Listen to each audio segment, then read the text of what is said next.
Of the brothers of the teens and the 20s and the 30s, we owe a great deal. These were men who, and they were all men at that time, who were farsighted, who were willing to look beyond their comfort zone.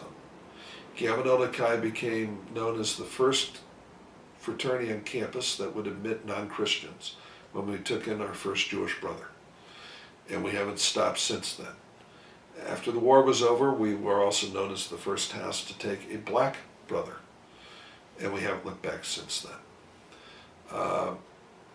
They were men who built a lot of what we see around us in this world. They were doctors, in small ways, doctors, lawyers, bankers, contractors. One of our brothers went on to found a local coach company and drive people around. We took in, actually in the 30s, we took in as an honorary brother the head of buildings and grounds, which made getting things done around campus a lot easier. But basically it was a very strong, well-built house, well-designed, and everything down to the trim. And you can't see this, but it's a great little image. Everything down to the trim had its own blueprint. I mean, it's spectacular, the amount of detail that they put into designing a house that would fit their needs. All was well for the 1930s. There were no serious tragedies, there were no serious problems for us at our new location.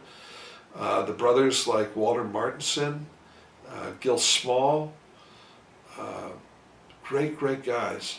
I got to know a lot of these guys. Fred Moa, class of 40. They were all terrifically fine men. They did a lot of skiing up at Tuckerman's. They did a lot of outdoor adventures and stuff. They all went on to be very decent men in their later careers. Walter Martinson became the treasurer for life of the fraternity and died with his boots on in '91. I tell a story of Walter because Walter was extremely tight with the books. Dave Viator, class of '82, will recall some run-ins with him on the books, and Dave had a little bit of creative engineering as far as explaining the books, because what we were supposed to spend on some of the house usually ended up in parties, which was fine, thank you, Dave. But by and large, Walter would get very angry about deviations from the budget. He was a very good accountant and a very little tolerance for waste. And Bill and I sometimes will remember Walter sitting there saying, well, I don't understand how you can misspend this money. Walter was a very dear man, though, and what we didn't know was that there was a missionary who had gone out from his church to Africa and came back.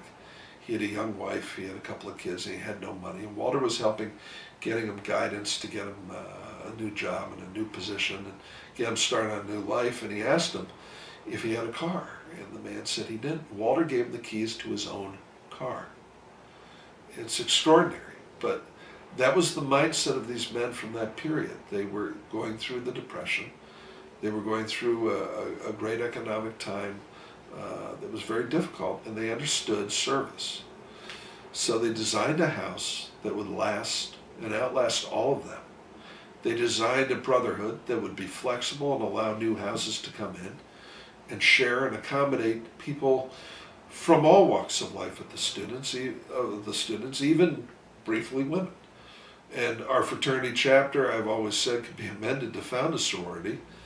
I tried to found a sorority under the corporate umbrella for several years at the college, but was told there was a cap on sororities and they wouldn't be admitted. But we still have the opportunity to found our own sorority or chapters elsewhere, because we founded it really to be a national in a local context.